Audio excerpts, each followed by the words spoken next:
But Jim, let's get all the CM Punk stuff out of the way right now, and let's do it a little bit differently. Let's talk about Punk on Raw after we talk about the ratings, just because that ties into what we've been just talking about. Right, because we don't want to be talking about different that we hadn't been talking about yet.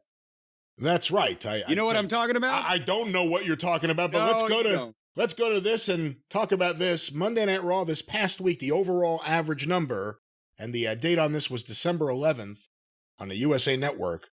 1,466,000 viewers.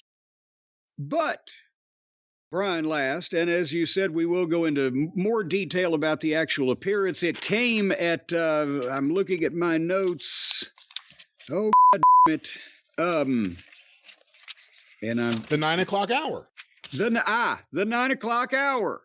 See, I was starting from the back. Because before they put him on at 10:52, remember? But the 9 o'clock hour. And I have this jotted down from the documentation that I saw. The previous quarter hour, before the Punk appearance, did 1,504,000. Right? That is correct. The Punk quarter and his face-off with Seth Franklin Rollins did 1,881,000. It was not only the high point of the show, it was a jump of 377,000 people, which is, as we mentioned, is oftentimes the entire audience of Collision these days, and definitely better than Rampage. Well, in the key demo alone, the quarter before was 657,000 viewers. They jumped to 814, which was the high point in the show. And then after that segment, back down to 567. And as a matter of fact, after that segment, they dropped to 1,432,000. So they lost 449,000 people after that. Okay, Punk's done. Well, the other problem is, oh, that Punk segment was great. Should I go to the bathroom or should I see what's on? What's on next? Oh, it's Valhalla and Ivar, followed by a Bronson Reed video, and then Ivar versus Reed with a bunch of commercials in between. That's a commercial for everyone, or that's a segment for everyone to go take a bathroom break. Yes, or make a sandwich, or, do something of a constructive nature. But again, that was remember, we've talked about the WWE ratings do not lose from start to finish 20 or 25% or sometimes 30% of the audience like the AEW shows do. Raw does lose in the last hour because it's 3 fucking hours. And they're usually somewhat consistent in that they're not all over but this is a spike. This is, at that point, that was 20-something% of the audience that or 20-something% jump in the audience. And you can't ignore something like that. What the fuck and against a couple of football games. So, people, that's probably a lot of the fucking people watch the football games are starting or clicking back and forth to see when the fuck is Punk going to do this, and then I'll get out of it again. They almost did as many viewers in the key demo as AEW Dynamite does overall. So there you go. Monday night in the key demo. Well, it's a different tune for that song, I'll tell you. As a Dream Machine would say, they're about to start doing some sad singing and slow walking. But that's the point I wanted to make, is at the perfect time for their rights renewal, they've done, and for their business and pay-per-view and Royal Rumble and WrestleMania, they did the exact thing that made perfect fucking sense all along, which is why we said it has to be fucking done, because these people, ultimately, when it's tens of millions of dollars are on the line, they do shit that makes sense. Well, speaking about things that make sense, I don't know how much of Raw you think you're going to be talking about here, but why don't we, we're talking about the segment and the ratings it did. Why don't we talk about the Punk segment right now? Well, I think we should, because it's only one page in. There wasn't much in the first hour to fucking notate. And this is why we call it the big 9 o'clock hour right here. The big 9 o'clock hour. And Adam Pearce was in the ring. And he introduced, of course, the man who's going to make his decision. Where's he going to go? CM Punk. And suddenly, like Mussolini Oh, in a best-selling tee. good job. He got the ovation. He got the viewers. He got the ratings. He's selling merchandise. The music comes down. He's got the chance. And Pierce hands him the mic. And here's the thing about, we'll talk about the story he told a second, but the fact that, again, he told a story. He talks to people. Everybody else almost is talking at him, reciting things to them, at them, but he's not talking, or they're not talking to the people. And in the wrestling, in the territory days especially, whether everybody likes it or not, the heels, but even the over baby faces, they were over the top personalities, or they were boisterous, or they were trash talkers or shit disturbers that got you interested in themselves and what the fight was, and that they were going to be involved in, the issue. That was what drew money. In modern times, it is unfashionable to have a personality or to be a boisterous, shit-talking, fucking over-the-top fucking yahoo like goddamn Handsome Jimmy Valiant or whatever the fuck. But the point still remains that you have to believe what somebody is saying. So even if, again, having a personality these days is frowned upon in this environment, Punk has a personality. You know, he's got that twinkle in his eye, as Mama Cornette might say. He's got that smart-ass tone, edge, but at the same time, you believe he's probably a good guy until maybe he's not.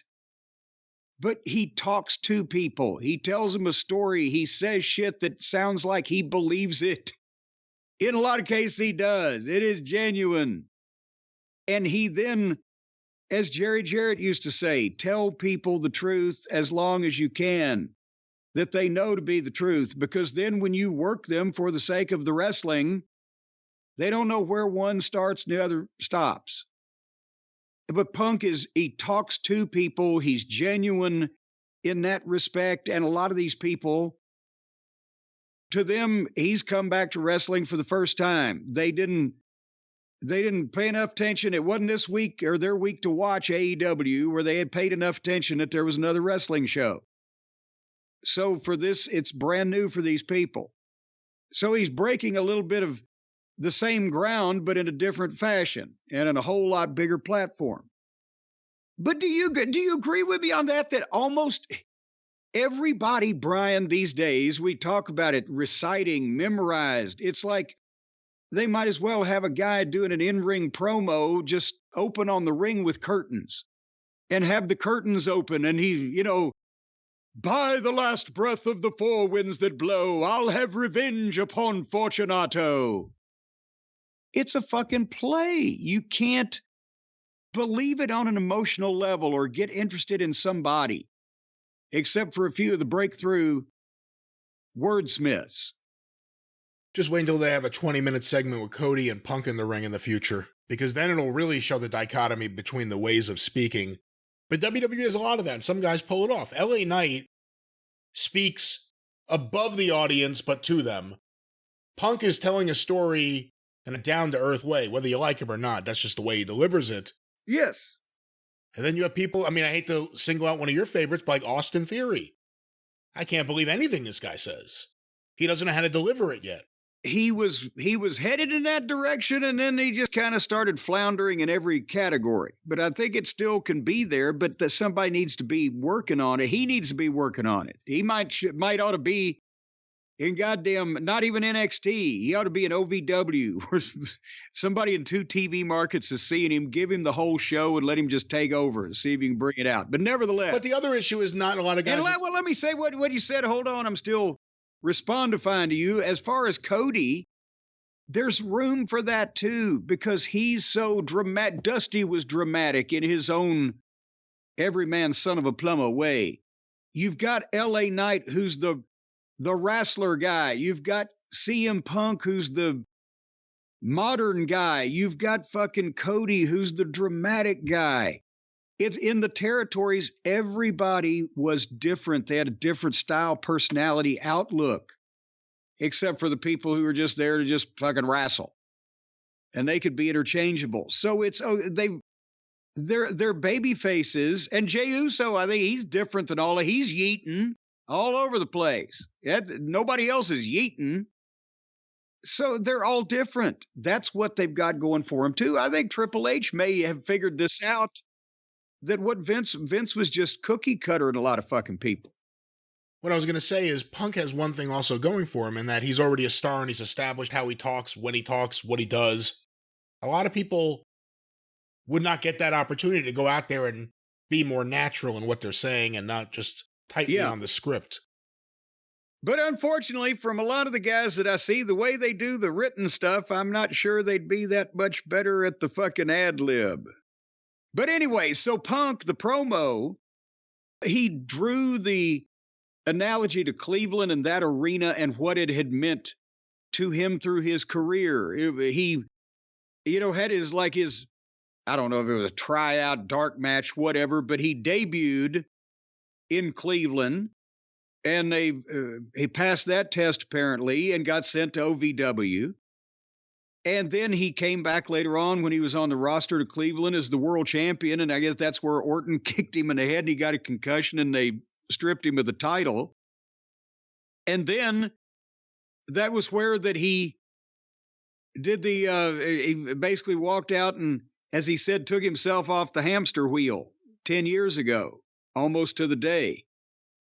And everybody in Cleveland that was there, they're the faithful WWE fans, they knew that to be true. And so then he said, if anybody was disappointed or betrayed because I went home because I couldn't take it, whatever, he felt the same way when Piper went to WCW. So if you were mad at me, I understand and I apologize. Why couldn't he say I'm sorry to the Bucks? Because he wasn't. And then, he talked about the offers that everybody made, but Pierce put the best deal together of all. See, if Punk is not going to be beating Pierce up in the near future, I do not believe. Like Orton can get away with Aldis because of the different personality and dynamic. And his mind was made up when he saw Cleveland on the schedule. 10 years ago, I walked out, and now I've walked right back in, and congratulations, Adam Pearce. CM Punk is home. And he signed the contract. And that's perfect. He takes you on the ride with him with enough of the inflections and asides and everything. But at the same time, it's not like, oh God, can he get to the point? Oh God, I wish this would be over, like a lot of the other stuff, because it's not coming from their heart and their mind. And there's not when they've got these other guys saying these ridiculous things, there's not that level of connection. But I thought a good job there. Boom, gets the pop. And do you have any comments before the worm turns? Good job there at some of the points where he was talking, like you said, not really speaking at the audience or past the audience.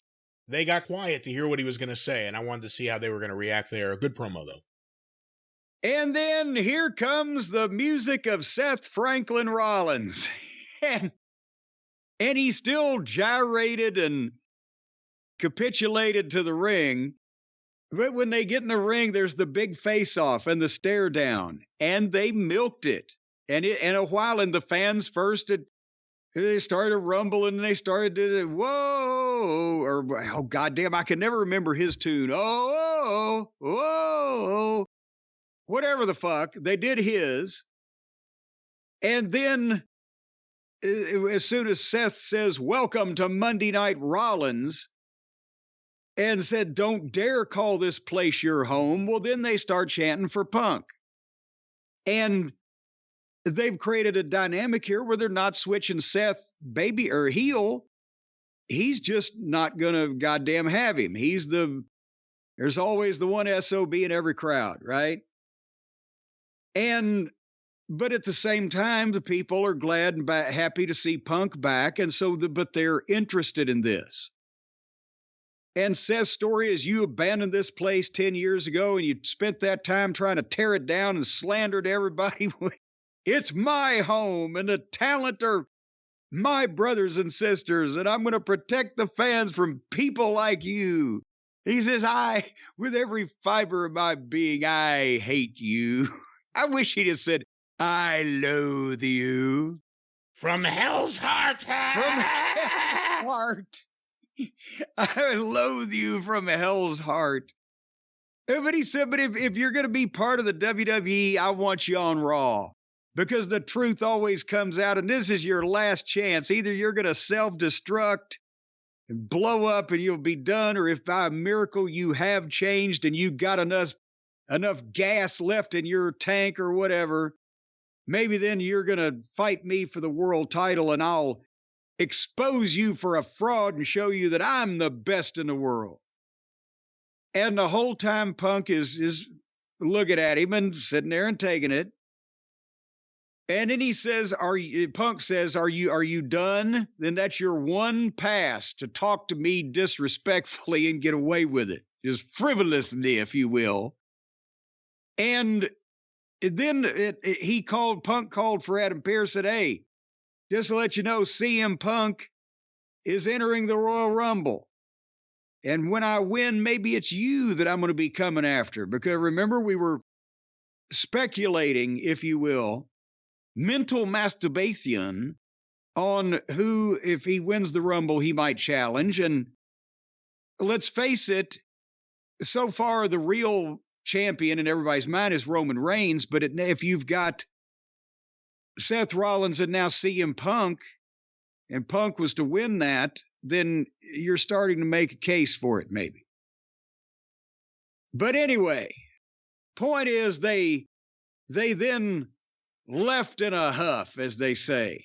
And that was 15 minutes, and it wasn't boring for one of the first times in Raw history. Great segment. Leaves you wanting more.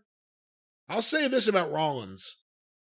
I think he does one of the best serious faces there. When he's not talking, when he's not laughing, either him just looking dead on at the person and obviously being angry, or him slightly smirking. That's so effective.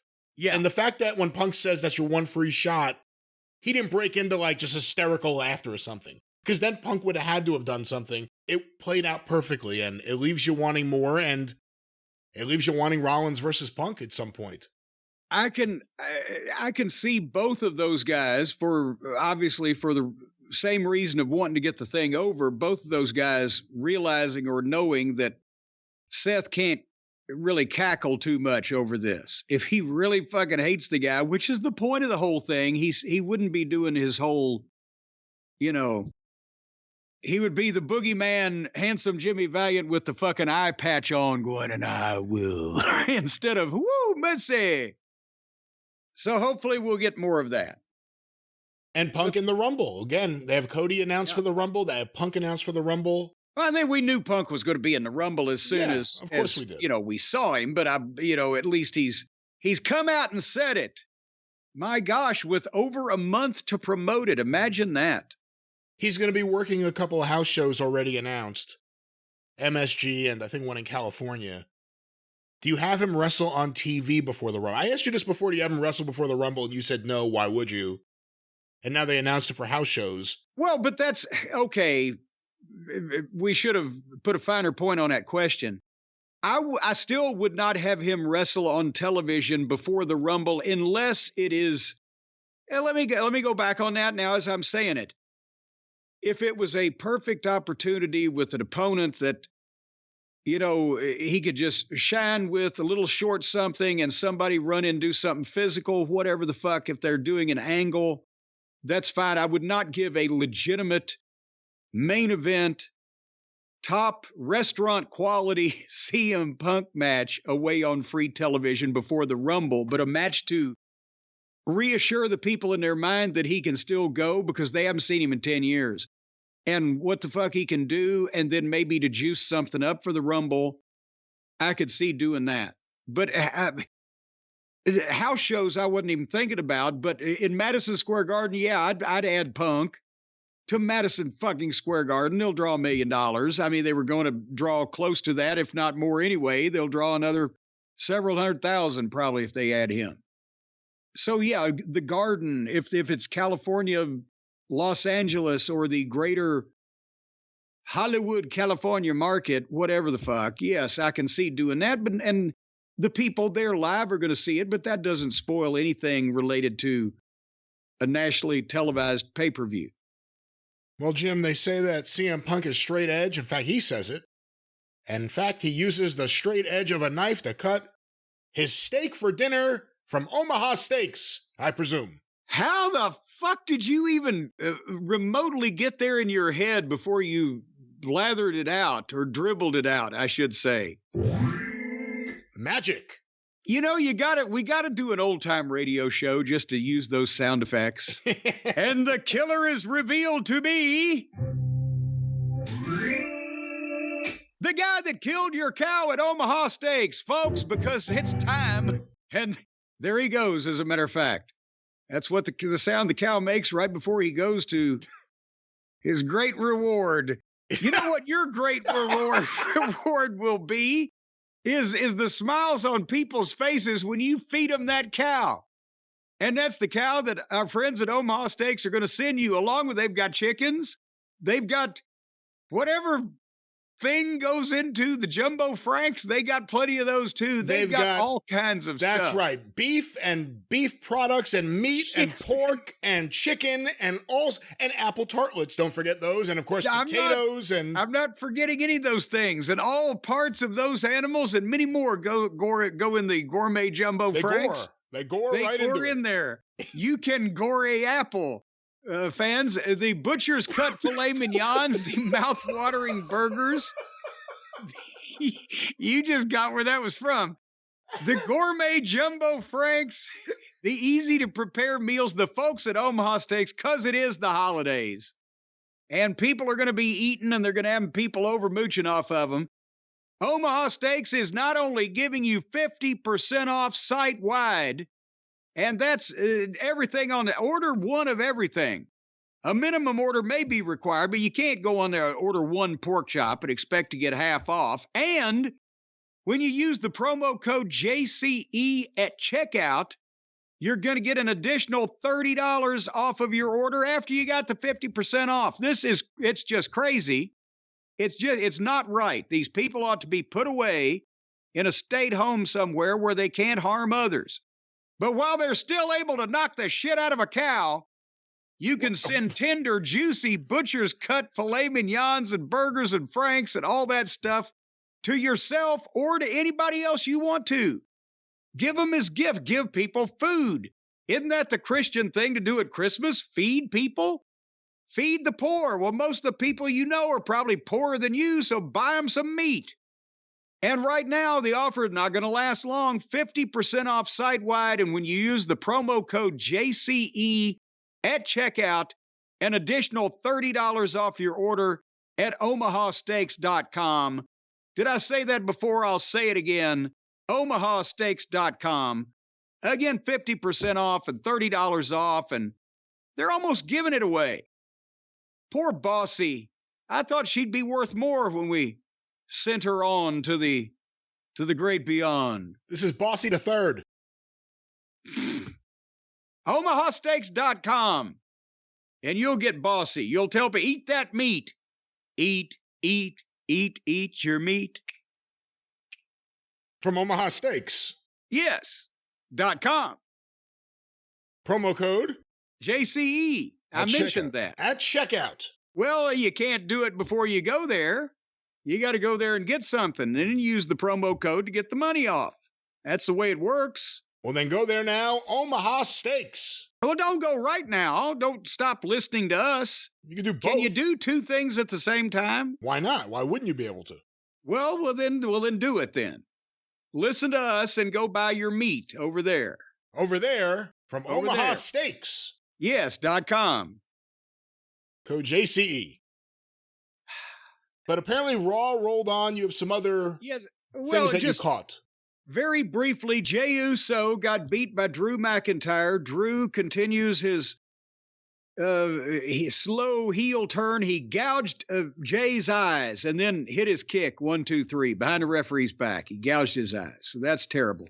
But the yeet controversy has been settled now, and apparently in quick order, quick fashion, and to the satisfaction of the poor downtrodden indie guy that had trademarked this a couple years ago, thanks to the omnipresent Stephen P. New. We'll talk more about him on the program, but he and Dusty Gwynn. Can't leave out Dusty Gwynn. That's the reason why the Midnight Express is trademarked, courtesy of the Gwynn and New combo.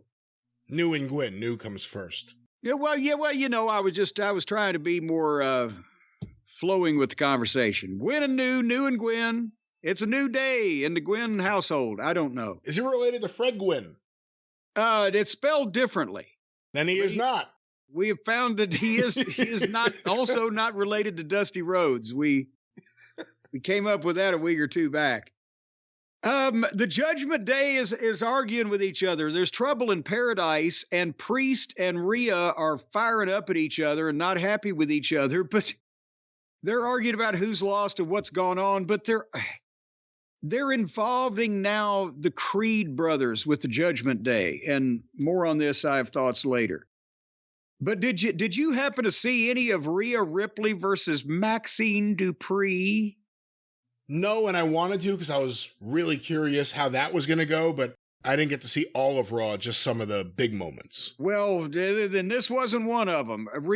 Next to Rhea Ripley, Maxine Dupree looks like a toothpick with a ponytail, and you know, in the words of some of the veterans of long ago, I don't think that girl going to make it. It was mercifully short, but in that time, Maxine almost managed to fuck up the riptide. Rhea Ripley is riptided like Mark fucking Henry or whatever, 500 pounds. But this girl, as she went up, she got her legs stuck in between Rhea Ripley's legs and almost fucking collapsed the whole thing. But anyway, then moving on past the Punk segment, because that was pretty much the first hour. You mentioned Reed and Ivar. And boy, that was a real rip snorter. And then R-Truth came out to interrupt the live Judgment Day interview, and I was going to skip ahead, but and I did, because it was R-Truth and what the fuck, but they were going to beat him up, as we knew. But the Creeds came in and saved him. At first, they beat them up too, but then the Creeds came back and cleared the ring from all the male members of the Judgment Day. And I'm going on record. I hate to have an unpopular opinion, Brian. You know how I hate to be unpopular. These kids are fantastic, legitimate athletes, but they are not ready, and they may never get ready. Because when I talked about in the modern era, it's fashionable to maybe not have a personality. That's what I'm looking at right now. I'm seeing two bland white guys that didn't need NXT. They needed an OVW or something on a much smaller scale with more personal attention and less goddamn spotlight for a year or two, and grow some fucking hair, quit looking like narcs. They're not smooth in the professional wrestling movements. And if they've been in NXT for however long they've been there, they ought to be smoother than this. I don't see natural students here. I see great athletes that could probably translate their athleticism to wrestling, but I need some goddamn... They're literally white holes of quicksand charisma. Just fucking... white boys, just donut holes, just God, I don't know what to fucking. I keep thinking of the word milk. They drink lots of milk. They milk look like toast. they drink. No, not even milk toast. They look like they drink a lot of milk. Drink a lot of milk. Kurt Angle looks like the goddamn president of the chapter of the Hell's Angels next to these fucking guys. Well, they got the girl to help them with some of their oh, geez, have you seen charisma that and girl? personality issues. Have you seen that girl? She looks tough. If she looks rough. I don't know about tough, but if she's standing behind a 4-foot fucking fence, you wouldn't see her anyway. She's minute too. Anyway, then after that Punk was in the back with Adam Pearce and Drew McIntyre. Said very briefly, I don't care about your story. I care about my story. And he walks off, and Pearce says that Drew is getting a title shot on the big January 1, I guess at New Year's Day or day 1 fucking episode. And so that's registered there. I'm sure Punk might have something to say about that. They've got me interested in Drew again. I'll give them credit. Yes, because Drew, now remember we said it's just blah, the sword and the fucking, this is okay. I like this. He's a little bit more of a prick now. And there's all kinds of things you can do with that. But then Punk saw Kofi and Gable and Ricochet, and he knew Kofi and he hugged him, and then he introduced himself to the other guys and handshakes all around, and then suddenly he sucker punched Ricochet and put a front face lock on him. Oh my God. Actually, he didn't. It was all sunshine, lollipops, rainbows, and waterfalls. But Bruce Pritchard said he was scared to death. Bruce did fear for his life, but that's only because he got his doctor's report about his cholesterol level. And no, I'm sorry, but if I was me, by the time the Royal Rumble rolls around, I would have Punk front face like a motherfucker in the back. But I'm sorry. I'm just that way. Just anyone, or does it have to be the person that he's doing something with? No, I think he should just goddamn get in an argument with some random fuck and just fucking front face like him. Because, I mean, it wouldn't be out of place on his program, and he could say the guy disrespected me. I'm not going to take that from him. I'm not going to take it from fucking Seth Franklin Rollins.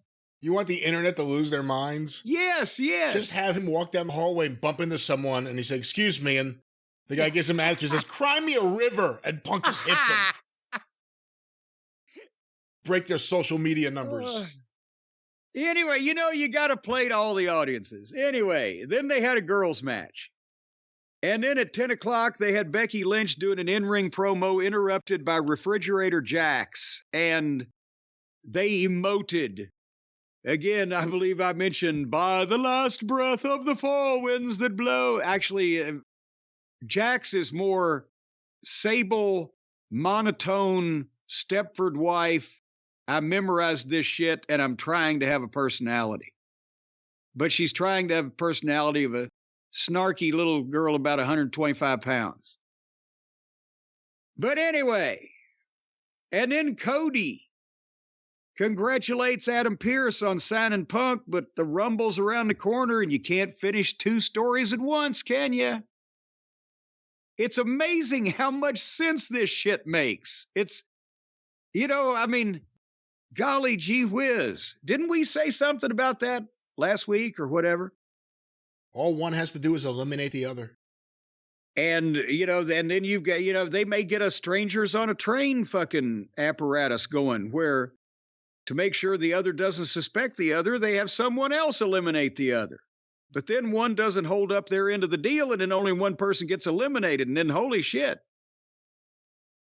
You know what I'm doing. You just don't want to put it over. And then he promoted Shaky Nakamura, Cody did. And then Gunther and Kaiser and Da Vinci wrestled Tommaso and The Miz and Johnny Sameface. And why do they have to do this? Love Tommaso. Miz, I've accepted in certain circumstances. Everybody knows what I think about Sameface, but Gunther, it diminishes him to be involved in 6-man tags with 2 guys that are just his flunkies and not presented as anybody that ever do anything right or win anything, and they got beat again. But why does he have to be in 6-mans with, and they're not pushing Tommaso, and they're not, Miz is a top guy, but, it's Miz, but why have your Intercontinental Champion, your dominant single heel, involved in these 6-mans just because these 2 guys are in his fucking group, and it's Miz's hometown, so he gets to win? That's my thoughts on that. And then Cody and Shaky. Shaky Nakamura, your favorite wrestler. He's not my favorite wrestler. You're telling me, oh, boy, you ought to have seen him when he did this and he did that and he did the other thing. He was really enjoyable in New Japan. Back when people still saw in black and white and steak was 15 cents a pound and women couldn't vote back in the good old days. 2014, that's right. Well, they've been voting longer than that. He's young. He's not, you make him sound like he's older than you. Oh, I expect to see him sitting in a rocking chair out in front of a Cracker Barrel. A rocking chair, you say? Yeah. Because he's shaky, so he wouldn't even have to put any effort into it. He's always going into seizures. He could rock his own chair without having to have his feet on the ground. Yeah, but there'd be no good rocking rhythm with the kind of shakiness that he has. Well, he ain't got no good rocking rhythm when it comes to wrestling. So if he can't rock the wrestling rhythm, why could he rock the rocker rhythm? Well, they've been building up this match, Cody Rhodes and Shinsuke Nakamura, who suddenly has the power of the mist. Yeah, and they're going to rock around the clock. The Shaky entrance started at 10:29 p.m. Eastern Standard Time, and the bell rang for the match at 10:39. I like to bring that up every week because it amazes me that they can stretch shit out that long. And here's the thing, by the way. There's a difference in writing formats and writing television, because I've seen a lot of people on Twitter go, well, QT said he was writing the formats. Tony writes the whatever. The reason why this was brought up in my mind is as I was watching this and zipping through it, Bruce Pritchard and I would rack our brains trying to find an extra 90 seconds to attribute to something in a 2-hour Raw program in the late 1990s. 90 seconds. Oh, God, can we cut that entrance shorter? Vince won't take anything out of that promo, blah, blah, blah. And now they can just take 10 minutes to get a fucking match in the ring. It just amazes me. But there's a difference in writing the television and writing the formats. If you go to the movies, screenplay by Joe Smith based on a story by Tits McGee. Well, Tits McGee in this case has always been Vince McMahon. He wouldn't write the goddamn format, but he would tell you, you would say, Vince, what do you want The Undertaker to do? Who do you want Brett interacting with? What about fucking Michaels? He's telling you the shit that he wants that's important, what they're going to do, how they're going to interact, or other activities they're going to have in the program. And once he tells you everything that he wants in it, then you got to fill the rest of the shit out. And in a normal creative environment, then you, like in WCW, I was writing the formats for Flair, but only because that was stenography at that point. He is, okay, I want this, that, and the other thing. And then Kevin Sullivan would help me figure out the rest. And then I would actually goddamn write the format because they didn't have time and I had good handwriting so I could fax it to the office. Tony Khan is writing the AEW television program. QT was writing the format. Tony, what do you want in this show? Okay, now I'm going to time it out, make it fit where the breaks go. And with this, it's just amazing that they have come up with a way that people apparently will hang with watching this goddamn 10-minute entrance when one guy goes to the ring, then there's a break. Then they come back and they talk about unrelated shit in the back or after a commercial for whatever. And then there's something else going on. And then the other guy comes to the ring. And now 10 minutes has passed. He would have chopped our fucking heads off if in any of those programs, we would have taken 10 minutes to get two motherfuckers just to the ring and ring the bell with absolutely no action going on. Have I beaten this point to death yet? Almost. All right. So anyway, and by the way, and Bookers did both. They both wrote the TV and wrote the format. It was just called doing the television. So they had an okay match here. Cody can work with anybody. I do not get Shaky Nakamura. And I'm not being prejudicial against Japanese athletes. Cody Rhodes versus Tatsumi Fujinami on New Japan Pro Wrestling Television in 1982, I have no doubt would have been spectacular.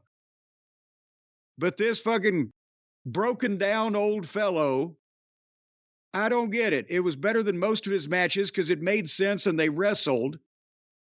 But yeah.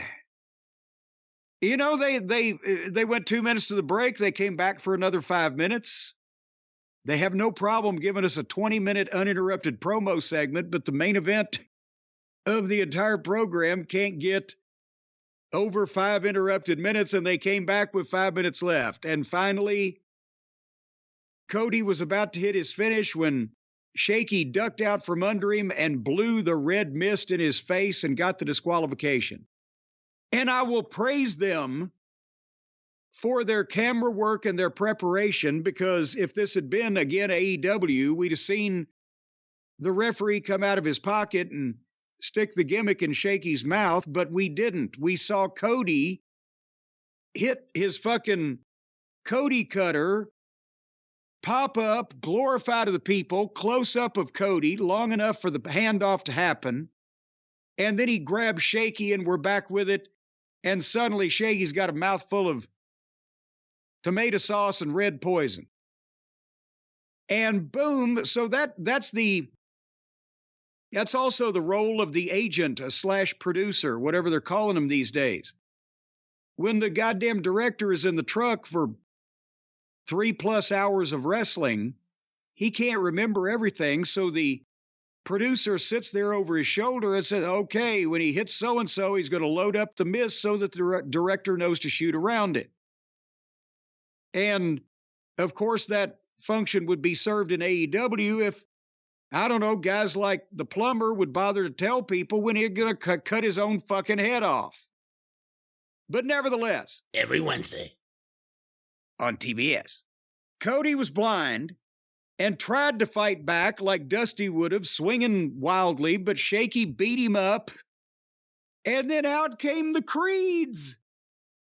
And they made the save, and Shaky bailed out, but then ran back and leveled Cody one more time in the aisleway as the Creeds stood dumbfounded and then left.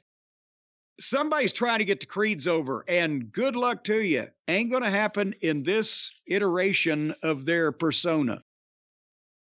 But your thoughts on Cody and the Quakey one? Oh, I didn't watch. I was out after the Punk promo. Well, that's what happened. All right. You really don't... I'm kind of surprised by how vociferously, not against, but I know they're raw and they're young, but you don't see the Creed brothers getting over.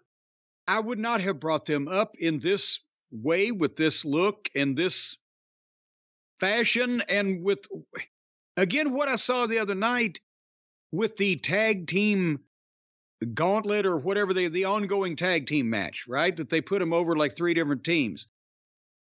They're not smooth. They're green. They're great athletes, but they're able to hurt you also with that fucking flying ass in the face thing. Off the top rope.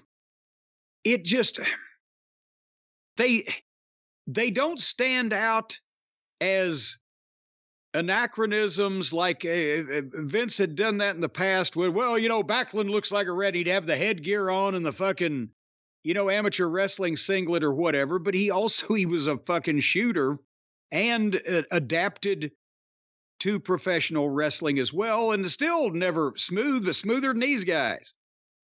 It's the antithesis of a gimmick with like he tried to do with Furnace and LaFon, where their gimmick was they were boring or bland. That's what they look like they're trying to do here. They need something. They need some personality. They need some oomph to them. And also, as I said, I would have, these guys may have gotten more about applying their shooter skills to pro wrestling if they had been in a small, old-fashioned place like OVW, where you were taught more the mentality of how to think about wrestling when it was professional wrestling instead of sports entertainment. Because from shooting to sports entertainment, pro wrestling is in the middle. It was the middle of the evolution. So it's an easier transition if you get them to understand that.